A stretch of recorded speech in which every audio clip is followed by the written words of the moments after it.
பண்ணையெல்லாம் பொன் கொழிக்க செய்திடுவோம், அதில் பன்மடங்கு உற்பத்தியை பெருக்கிடுவோம்.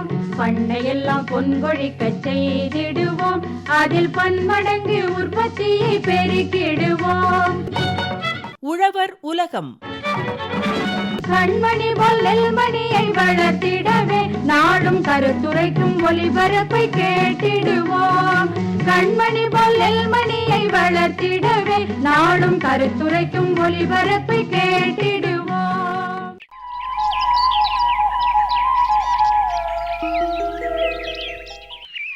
பட்டக்கா, எத்தனை ஆடுங்க வச்சிருக்கீங்க? மொத்தம் 8 பெட்டை ஆடுகளும் 4 குட்டிகளும் இருக்கு. வெண்பா, அதுகளை பத்திரமா பாத்துக்கோ என்ன. நான் உங்க ஆடுகளை நல்லபடியா பாத்துக்கிறேன். ஏங்கா பட்டக்கா, என்ன இப்படி திடீர்னு ஊருக்கு கிளம்புறேன்னு சொல்லுறீங்க? இது நல்லாவா இருக்கு? வீடு ஆடு மாடு தோட்டம்னு வாழ்ந்துட்டு இருந்தீங்க, அம்புட்டையும் விட்டுவிட்டு ஊருக்கு கிளம்புறேன்னு சொல்றீங்களே, போங்கக்கா நீங்க. நான் என்ன பண்றது முத்தழகு, சூழ்நிலை சந்தர்ப்பம் அப்படி அமைஞ்சு போச்சு. வீட்டை போட்டு பூட்டிட்டு போயிடலாம், இல்லை வாடகைக்காவது விட்டுடலாம். ஆனால் இந்த ஆடு மாடுகளை அப்படி விட்டுட்டு போக முடியுமா சொல்லு?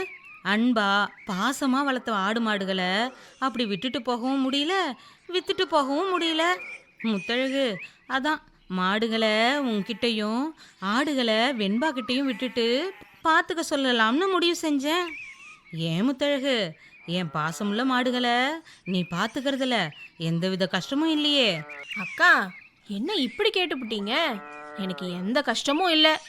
உங்களை பிரிஞ்சு அதுகளை பிரிஞ்சு நீங்களும் மனசு வருத்தப்படுவீங்களேன்னு தான் எனக்கு வேதனையா இருக்கு பட்டக்கா. என்ன பண்றது முத்தழகு, எல்லாத்தையும் ஏத்துக்கிட்டு சூழ்நிலையை அனுசரித்து தானே போகணும். சரி, அதை விடு. கால்நடைகளுக்கு என்னென்ன தீவனம் கொடுக்கணும், எப்படி கொடுக்கணும்னு ஏற்கனவே உங்ககிட்ட சொல்லியிருக்கேன்ல. இன்னும் ஏதாவது விவரம் வேணும்னா நம்ம மருதாணியை கேளு, கண்டிப்பாக விவரம் கிடைக்கும் முத்தழகு. அது சரி, ஏதோ தாது உப்பு கலவை கொடுக்கணும்னு கேள்விப்பட்டேன். ஏங்கா, நம்ம கால்நடைகளுக்கும் அதை கொடுக்கணுமா என்ன? கண்டிப்பா வெண்பா. ஏங்கா, உப்பு சாப்பிட்டாலே தண்ணி தாகம் அதிகமாக எடுக்கும்னு சொல்லுவாங்க. அதுவும் வெயில் காலம் வேற ஆரம்பிச்சிட்டுது. இப்போ இந்த தாது உப்பு கலவையை கொடுக்கணுமாக்கா? என்ன முத்தழகு, இப்படி ஒரு கேள்வியை கேட்டுவிட்ட? எந்த விஷயத்தை நம்ம செஞ்சாலும் தெளிவா திறம்பட செய்யணும். சரி சரி, உன் கேள்விக்கு முதல்ல விவரங்களை தெரிஞ்சுப்போம், அப்புறம் உனக்கே ஒரு தெளிவு பிறக்கும். அக்கா, ஏதோ விவரம்னு சொல்றீங்களே, என்ன விவரம்க்கா? என்கிட்ட ஒரு பதிவு இருக்கு. அதுல வட்டாரத்திற்கேற்ற தாது உப்பு கலவை உற்பத்தி மற்றும் பயன்பாடுகள் குறித்து காட்டுப்பாக்கம் கால்நடை ஆராய்ச்சி நிலைய உதவி பேராசிரியர் டாக்டர் ஆ ரூபானந்தினி அவங்க தான் தகவல்களை சொல்லியிருக்காங்க. அந்த பதிவை வைக்கிறேன், கவனமா கேளுங்க.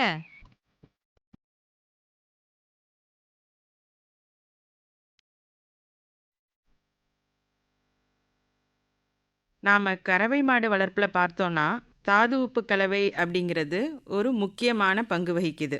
தாது உப்புனா என்ன அப்படிங்கிறத பற்றி முதல்ல பார்க்கலாம். தாது உப்பு அப்படிங்கிறது விலங்கினமாகட்டும் இல்லை நம்ம மனிதனாகட்டும், நம்மளுடைய உடல் வளர்ச்சி, நம்ம தசை நரம்பு இதனுடைய செயல்பாடுகள் இது எல்லாத்துக்கும் ரொம்ப முக்கியமானது இந்த தாது உப்பு தான்.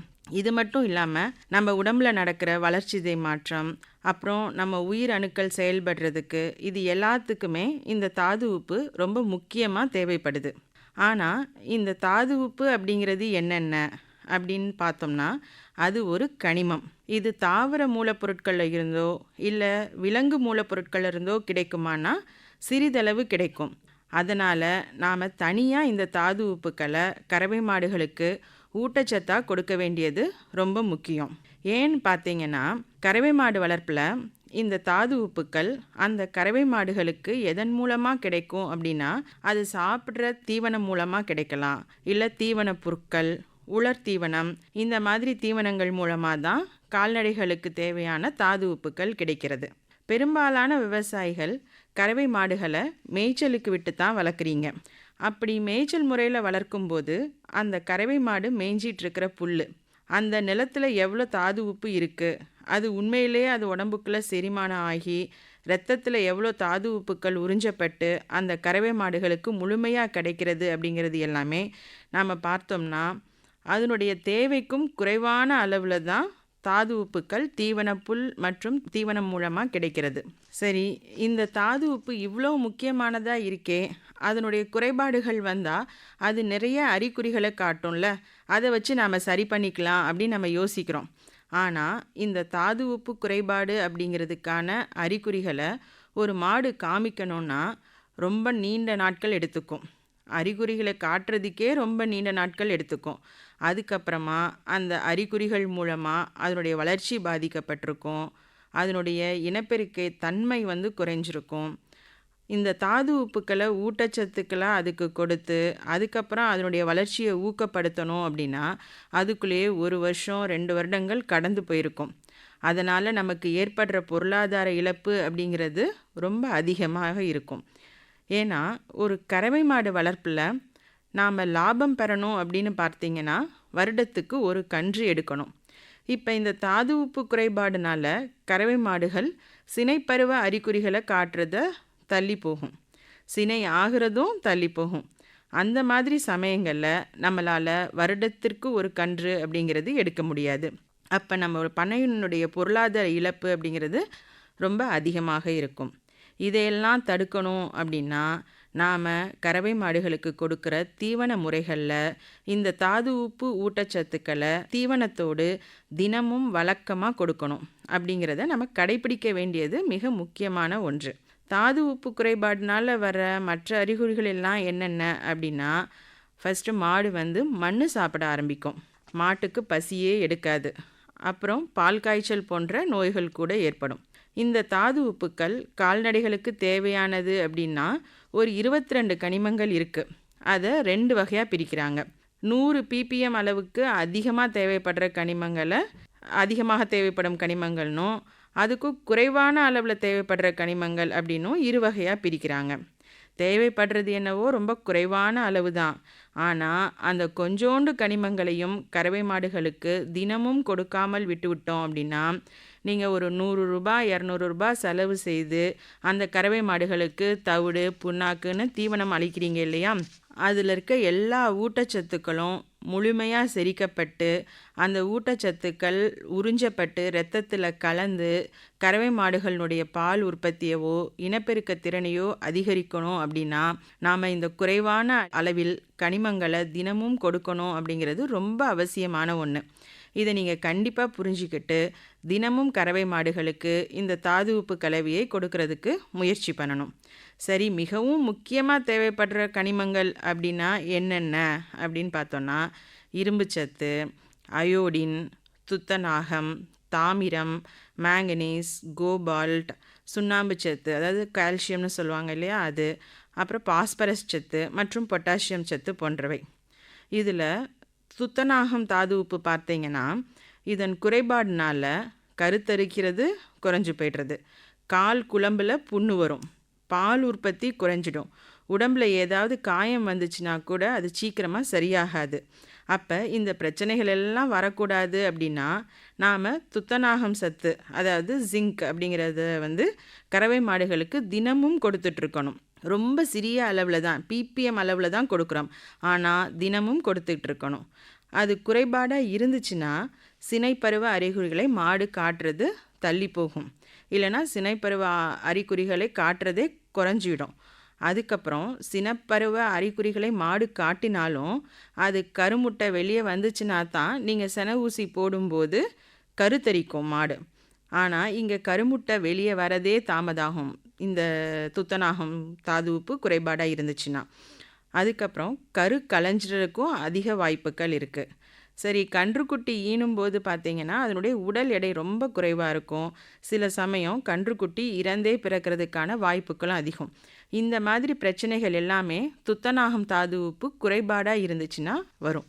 தாமிர ஊட்டச்சத்து குறைபாடு ஆனாலும் நரம்பு சம்பந்தமான பிரச்சனைகள், இரத்த சோகை போன்ற நோய்கள் கூட ஏற்படும். தாது உப்பு குறைபாடு அப்படிங்கிறது கறவை மாடுகளுக்கு எப்படி வருது, எதனால் ஏற்படுது அப்படின்னா, நாம் கறவை மாடுகளுக்கு தீவன புல் கொடுக்குறோம். அந்த தீவன புல் வளர்கின்ற மண் அதாவது நிலம், அதில் எந்த அளவுக்கு தாது உப்பு இருக்குது அப்படிங்கிறத பொறுத்து தான் அந்த தாது உப்பு மண்ணிலிருந்து தீவன புல்லுக்கு வருது.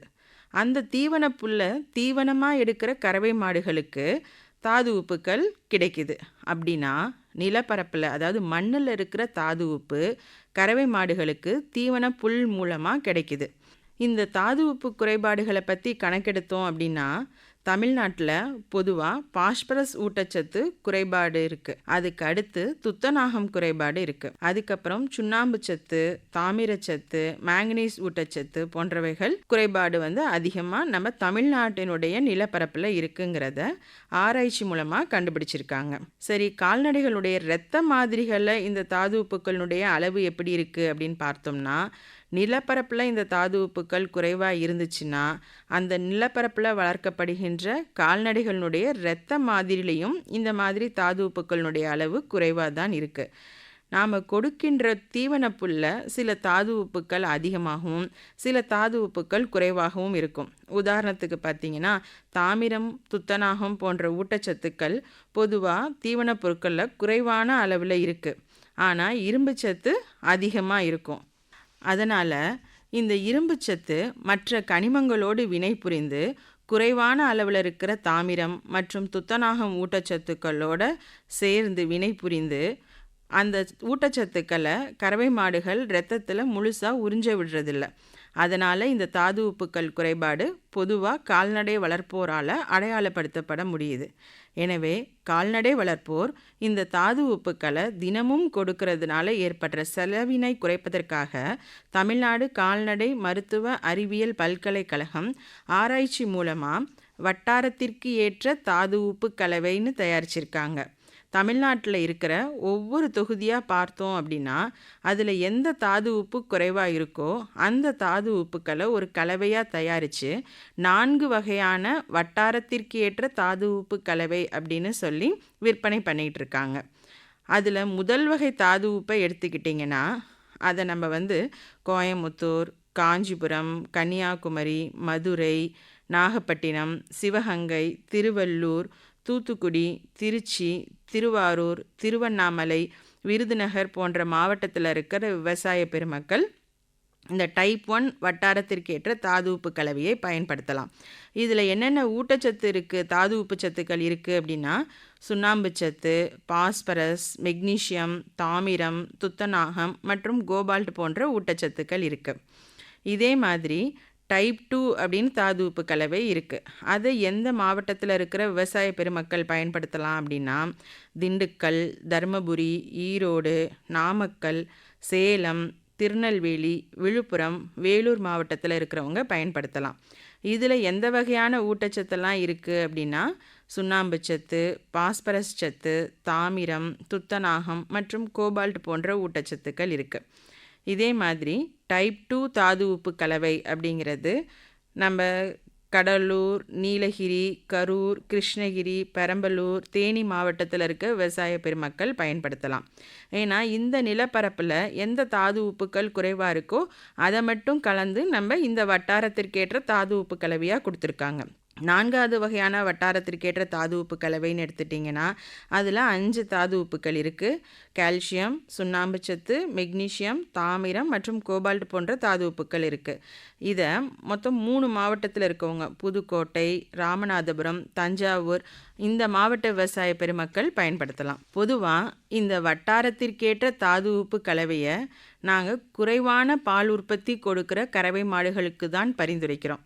நம்ம கறவை மாடு 20 லிட்டருக்கு மேலே பால் கறக்குது அப்படின்னா நாம் இந்திய தர கட்டுப்பாட்டு மையம் பரிந்துரைக்கிறபடி இருக்கிற தாது உப்பு கலவைகளை தான் கொடுக்கணும். அதாவது தமிழ்நாடு கால்நடை மருத்துவ அறிவியல் பல்கலைக்கழகத்தில் பொதுவான தாது உப்பு கலவையும் இருக்குது. உங்கள் கறவை மாடு அதிகமான பால் உற்பத்தியில் இருக்குது, 20 லிட்டருக்கு மேலே கறக்குது அப்படின்னா அந்த தாது உப்பு கலவையை பயன்படுத்துங்க. குறைவான அளவில் பால் உற்பத்தி கொடுக்குற மாடுகளுக்கு நீங்கள் தினமும் கொடுக்குற தாது உப்புக்கான செலவினை குறைக்கணும் அப்படின்னு நினச்சோம்னா நாம் இந்த வட்டாரத்திற்கேற்ற தாது உப்பு கலவையை பயன்படுத்தலாம். இந்த தாது உப்பினுடைய விலை ரூபாய் 65. ஸோ இந்த தாது உப்பு கலவையை நாம் பயன்படுத்தி அதிக உற்பத்தி பெற்று பலனடையணும் அப்படின்னு விவசாய பெருமக்களை கேட்டுக்கிறோம்.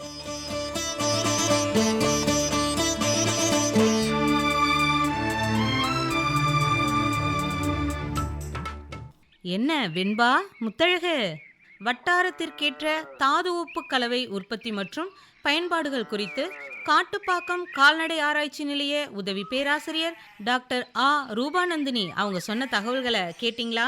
தாது உப்பு கலவை எப்படி கொடுக்கணும், ஏன் கொடுக்கணும்னு இப்ப புரியுதா உங்களுக்கு? நல்லாவே புரியுதுக்கா. அற்புதமான விவரங்களை எடுத்து சொல்லிட்டாங்க. ஆமா வெண்பா, கண்டிப்பா இந்த தகவல்களை நல்லபடியா பயன்படுத்தி கால்நடைகளை பத்திரமா பாத்துக்கிறேன்க்கா.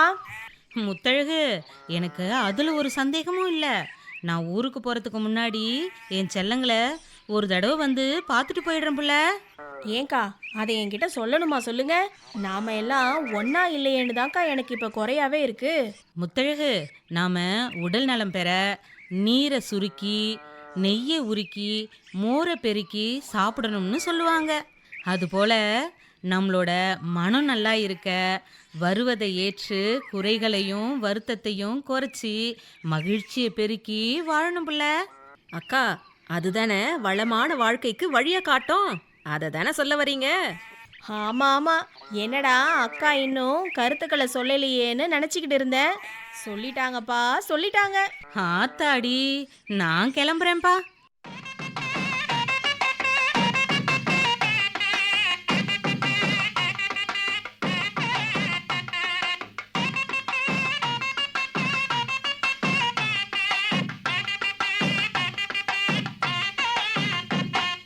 காலமெல்லாம் கழனியிலே வேர்வை சிந்துற விவசாயி சோலை குயில் பாடுறனே உனக்காக ஒரு சேதி. காலமெல்லாம் கழனியிலே வேர்வை சிந்துற விவசாயி சோலை குயில் பாடுறனே உனக்காக ஒரு சேதி. ஒருங்கிணைந்த பாதுகாப்பு உயர்வு தரும் கட்டுக்கோப்பு தெரிஞ்சுக்கிட்டு பயிர் செஞ்சா பெருகிடுமே மகசூலு. ஒருங்கிணைந்த பாதுகாப்பு உயர்வு தரும் கட்டுக்கோப்பு தெரிஞ்சுக்கிட்டு பயிர் செஞ்சா பெருகிடுமே மகசூல். காலமெல்லாம் கழனியிலே வேர்வை சிந்துற விவசாயி சோலை குயில் பாடுறனே உனக்காக ஒரு சேதி. காலமெல்லாம் கழனியிலே வேர்வை சிந்துற விவசாயி சோலை குயில் பாடுறனே உனக்காக ஒரு சேதி.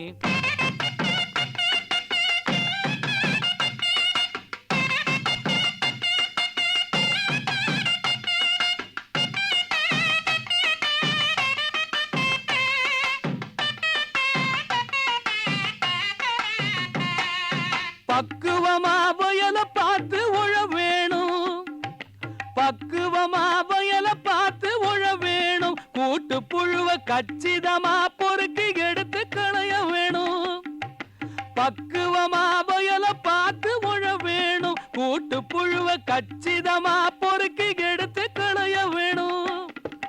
பூச்சி எதிர்க்கும் ரகங்களையே விதைக்க வேணும். பூச்சி எதிர்க்கும் ரகங்களையே விதைக்க வேணும். பயிர் சுழற்சி முறைய கடைப்பிடிக்க வேணும். பூச்சி எதிர்க்கும் ரகங்களையே விதைக்க வேணும். பயிர் சுழற்சி முறைய கடைப்பிடிக்க வேணும். காலமெல்லாம் கழனியிலே பார்வை சிந்துற விவசாயி சோலை குயில் பாடுறனே உனக்காக ஒரு சேதி. காலமெல்லாம் கழனியிலே வேர்வை சிந்துற விவசாயி சோலை குயில் பாடுறனே உனக்காக ஒரு சேதி.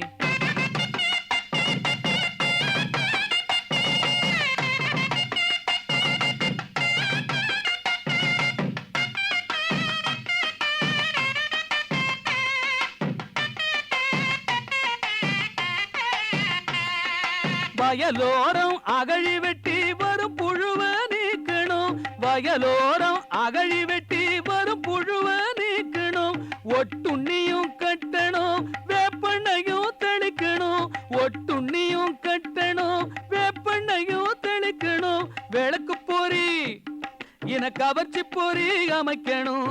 விளக்கு பொறி இன கவர்ச்சி பொறி அமைக்கணும். பொருளாதார சேத நிலை தெரிஞ்சு மருந்தடிக்கணும். பொருளாதார சேத நிலை தெரிஞ்சு மருந்தடிக்கணும். காலமெல்லாம் கழனியிலே வேர்வை சிந்துற விவசாயி சோலை குயில் பாடுறனே உனக்காக ஒரு சேதி. காலமெல்லாம் கழனியிலே வேர்வை சிந்துற விவசாயி சோலை குயில் பாடுறனே உனக்காக ஒரு சேதி.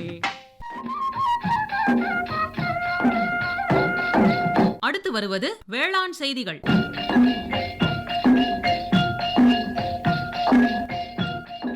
பயறு வகை பயிர்களில் விதை உற்பத்தி தொழில்நுட்பங்கள். பயறு வகைகள் நமது அன்றாட உணவில் பெரும் பங்கு வகிக்கின்றன. மேலும் பயறு வகை பயிர்கள் நமக்கு உணவுப் பொருளாக மட்டுமின்றி கால்நடைகளுக்கு சிறந்த தீவனமாகவும், பசுந்தாள் உரமாகவும், மண் அரிமானத்தை தடுக்கும் போர்வையாகவும், மண் வளத்தை பாதுகாக்கவும் பயன்படுகின்றன. சிறு விவசாயிகளாலும் வளமற்ற மானாவரியிலும் பயறு வகைகள் பயிரிடப்படுகின்றது. ஆனால் தானிய பயிர்களை விட பயறு வகைகளில் கிடைக்கும் லாபம் அதிகமாகும். மேலும் இப்பயிர்கள் குறைந்த நீர் தேவையுடன் குறுகிய காலத்தில் வளர்ந்து அதிக லாபம் பெற்று தரக்கூடிய பயிர்களாகும். தமிழ்நாட்டில் பயறு வகை பயிர்கள் சுமார் 8 லட்சம் ஹெக்டேர் பரப்பளவில் பயிரிடப்பட்டு வருகிறது.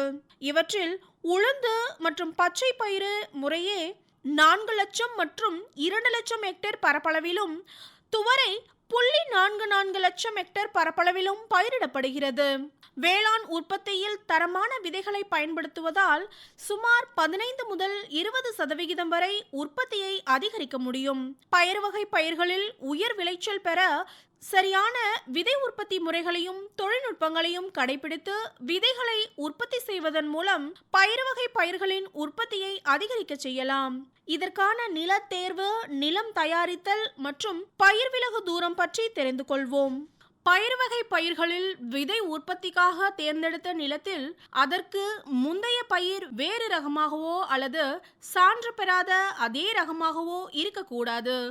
ஏனெனில் நிலத்தில் தங்கியுள்ள விதைகள் இப்பருவத்தின் போது தான் தோன்றி பயிர்களாக முளைத்து கலவன்களாக தோன்றும். வேரழுகல் நோய் இல்லாத நிலமாயிருத்தல் அவசியம்.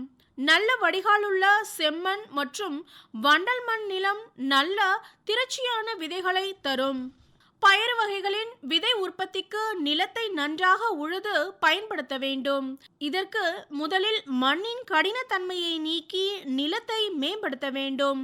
இதற்கு 12.5 டன் தொழு உரம் அல்லது 12.5 டன் மக்கிய தென்னை நார் கழிவு இட வேண்டும். துவரை பயிரில் அயல் மகர்ந்த சேர்க்கை அதிக அளவில் நடைபெறும். உளுந்து மற்றும் பச்சை பயிறு தன் மகர்ந்த சேர்க்கை பண்பு கொண்டவைகளாகும். எனவே இனக்கலப்பை தவிர்க்க விதை பயிர்களை சான்று பெறாத அதே ரகம் மற்றும் வேறு ரகத்திடமிருந்து சற்று விலக்கி வைத்திருக்க வேண்டும். எனவே துவரை, உளுந்து, பச்சை பயிறு, தட்டை பயிறு ஆகியவற்றுக்கு முறையே 10 மீட்டர் மற்றும் 5 மீட்டர் என்ற அளவில் பயிர் விலகு தூரம் இருக்க வேண்டும். இதற்கான பருவம் மற்றும் விதை அளவானது விதைப்பதற்கு ஆடி மற்றும் மாசி பட்டம் மிகவும் ஏற்றது. விதைகள் முதிர்ச்சி அடையும் போது அதிக மழையோ வெயிலோ இல்லாமல் இருப்பது அவசியம். விதை உற்பத்திக்கு சான்று பெற்ற விதைகளையே பயன்படுத்த வேண்டும். ஆதார விதை பயிருக்கு வல்லுநர் விதைகளையும் சான்று விதை பயிருக்கு ஆதார விதைகளையும் பயன்படுத்த வேண்டும். துவரை, உளுந்து, பச்சை பயிறு போன்ற வகைகளுக்கு ஒரு ஏக்கருக்கு சராசரியாக 20 கிலோ விதை தேவைப்படும். விதை நேர்த்தி பற்றி தெரிந்து கொள்வோம். முதலாவதாக பூஞ்சான விதை நேர்த்தி. விதைப்பதற்கு 24 மணி நேரத்திற்கு முன்பு பூஞ்சான கொல்லியான கார்பன்டாசிம் அல்லது உயிர் பூஞ்சான கொல்லியான சூடோமோனாஸ் ஃப்ளூரசன்ஸ் அல்லது ட்ரைகோடெர்மா விரிடி கலந்து விதை நேர்த்தி செய்ய வேண்டும். ரைசோபியத்துடன் 3 பாக்கெட் பாஸ்போபாக்டீரியா நுண்ணுயிர் உரத்தினை கலந்தும் விதை நேர்த்தி செய்யலாம். இதனால் மண்ணில் உள்ள மணிசத்தை பயிர்கள் கிரகித்து கொள்ளும். நுண்ணூட்ட உரங்களான துத்தநாகம், மாலிப்டினம் மற்றும் கோபால்ட் ஆகியவற்றை முறையே 4:1.5 கிராம் என்ற அளவில் 1 கிலோ விதையுடன் கலந்தும் விதை நேர்த்தி செய்யலாம். விதைப்பு மற்றும் உர மேலாண்மை பற்றி தெரிந்து கொள்வோம். உளுந்து மற்றும் பச்சை பயிறு விதைக்க வரிசைக்கு வரிசை 45 சென்டிமீட்டர் இடைவெளியும் செடிக்கு செடி 10 சென்டிமீட்டர் இடைவெளியும் இருக்க வேண்டும். இரவையில் விதை உற்பத்தி செய்ய பாத்தி அல்லது பார்சால் முறையிலும் விதைப்பு செய்ய வேண்டும். பயிர் வகை பயிர்களுக்கு பூக்கும் பருவம் மற்றும் காய் வளர்ச்சி பருவங்களில் தண்ணீர் மிக அவசியம். விதைத்த அன்றும் விதைத்த 3ஆம் நாள் உயிர் தண்ணீரும் பாய்ச்சுதல் அவசியம். பின்னர் மண்ணின் தன்மை மற்றும் நிலவும் காலநிலைக்கு ஏற்ப 7 முதல் 10 நாட்களுக்கு ஒருமுறை நீர் பாய்ச்ச வேண்டும். பயிர் வகை பயிர்களில் இலைவழி உரமிடல் ஒரு முக்கிய தொழில்நுட்பமாகும். பூக்கும் மற்றும் காய்கள் பிடிக்கும் பருவம் என இருமுறை டிஏபி கரைசல் அல்லது ஒரு முறை டிஎன்ஏயு பயறு அதிசயம் தெளித்து உயர் விளைச்சல் பெறலாம். ஒரு ஹெக்டேருக்கு டிஏபி கரைசல் தயாரிப்பதற்கு 4 கிலோ டிஏபி உரத்தை 10 லிட்டர் தண்ணீரில் 12 மணி நேரம் ஊற வைக்க வேண்டும். பின்னர் மறுநாள் தெளிக்கும் போது தெளிந்த கரைசலை ஏக்கருக்கு 200 லிட்டர் தண்ணீருடன் கலந்து கைத்தளிப்பான் மூலம் செடிகள் நன்கு நனையுமாறு தெளிக்க வேண்டும். டிஎன்ஏயு பயறு அதிசயம் என்பது பயிர் வகை பயிர்களுக்கு தேவையான நுண்ணூட்டச்சத்து மற்றும் பயிர் ஊக்கிகள் கலந்த கலவையாகும். இது தமிழ்நாடு வேளாண்மை பல்கலைக்கழகத்தின் பிரத்யேக தயாரிப்பாகும். இதை ஹெக்டருக்கு 2.25 கிலோ என்ற அளவில் 200 லிட்டர் தண்ணீரில் கலந்து பூக்கும் தருணத்தில் ஒரு முறை தெளித்தால் போதுமானது. இலைவழி தெளிப்பினை காலை அல்லது மாலை வேளையில் மேற்கொள்ள வேண்டும். நல்ல நீரை பயன்படுத்தி கைத்தளிப்பானை கொண்டு தெளிக்க வேண்டும். பூச்சி மற்றும் நோய்க்கொல்லிகளுடன் கலந்து தெளிப்பதை தவிர்க்கவும். பூக்கள் உதிர்வதை தடுக்க 50% பூப்பின் போது லிட்டருக்கு 4 மில்லி என்ற அளவில் பிளானோஃபிக்ஸ் தெளிக்க வேண்டும். மீண்டும் 15 நாட்கள் கழித்து ஒரு முறை தெளிக்க வேண்டும். களவன் அகற்றுதல் பற்றி தெரிந்து கொள்வோம். பிற ரகங்கள் விதைப்பயிரில் கலப்பதை களவன் என்கிறோம். களவன்கள் விதைப்பயிரின் இன தூய்மையை பாதித்துவிடும். களவன்களை அந்தந்த பருவங்களில் கண்டிப்பாக நீக்க வேண்டும். பூக்கும் பருவத்திற்கு முன்னர் விதைப்பயிரில் செடியின் உயரத்தை கொண்டு உயரமான செடிகள் மற்றும் குட்டையான செடிகள், தண்டின் நிறம் வேறுபாடான செடிகள், பூக்கும் காலத்திற்கு முன்பே பூக்கும் செடிகள் ஆகியவற்றை நீக்க வேண்டும். பூக்கும் போது பூவின் நிறம் மற்றும் அவற்றின் அளவை கொண்டு களவன்களை அகற்ற வேண்டும். காய்களின் நிறம், அகலம், நீளம் மற்றும் காய்களின் மேலுள்ள உரோமங்கள் ஆகியவற்றை கொண்டு களவனை அகற்றலாம். தவிர அறுவடைக்கு முன்னர் செடியின் தன்மை, காய்களின் தன்மை கொண்டு களவனை அகற்றலாம். அறுவடை பற்றி தெரிந்து கொள்வோம். பச்சை பயிறு காய்கள் நன்கு முற்றிய பின் காய்களை மட்டும் பறித்து அறுவடை செய்யலாம். உளுந்து செடியை வேருடன் பிடுங்கி நன்கு காய வைத்து அடித்து தானியங்களை தனியாக பிரித்தெடுக்கலாம். காய்களிலிருந்து விதைகளை வளையும் மூங்கில் குச்சி கொண்டு அடித்தும் பயறு வகை காய்களிலிருந்து பிரித்தெடுக்கும் இயந்திரங்களின் மூலமாகவும் பிரித்தெடுக்கலாம். விதைகளை 8 முதல் 9% ஈரப்பதத்திற்கு உலர வைத்தல் வேண்டும். விதைகளை 8% ஈரப்பதத்தில் 50% கரியமில வாயுவினை கொண்டு 15 நாட்களுக்கு ஒரு முறை என 3 முறை விதை நேர்த்தி செய்ய வேண்டும். விதைகளின் ஈரப்பதத்தினை 8 முதல் 9% குறைத்து பின் குறுகிய கால சேமிப்பிற்காக சாக்கு அல்லது துணி பைகளில் சேமிக்கலாம். இடைக்கால சேமிப்பிற்காக உள் உறை கொண்ட சாக்கு பைகளில் சேமிக்கலாம். நீண்ட கால சேமிப்பிற்காக 700 கன அளவு கொண்ட சாக்கு பைகளில் சேமிக்கலாம்.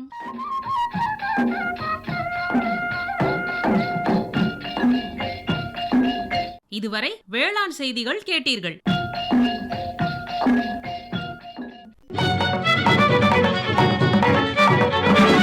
உண்ணும் பொருள் அத்தனையும் விளைத்திடுவோம். நித்தம் உழைப்பால் நில மகளை வணங்கிடுவோம். அமைப்பில் உதவி பி. சண்முகப்பிரியா.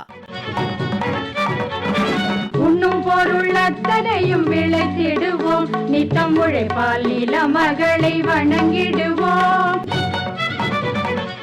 அமைப்பு எஸ். முருகேசன். பொட்டலையும் பூம்பொழிலாய் திருத்திடுவோம். அதற்கு புத்தம் புது முறைகளையும் புகுத்திடுவோம். பொட்டலையும் பூம்பொழிலாய் திருத்திடுவோம். அதற்கு புத்தம் புது முறைகளையும் புகுத்திடுவோம்.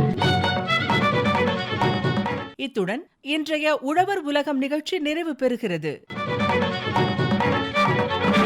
பட்டி தொட்டி சொர்க்கமாக பாடுபட்டே நம் பாரத சமுதாயத்தை உயர்த்திடுவோம். பட்டி தொட்டி சொர்க்கமாக பாடுபட்டே நம் பாரத சமுதாயத்தை உயர்த்திடுவோம்.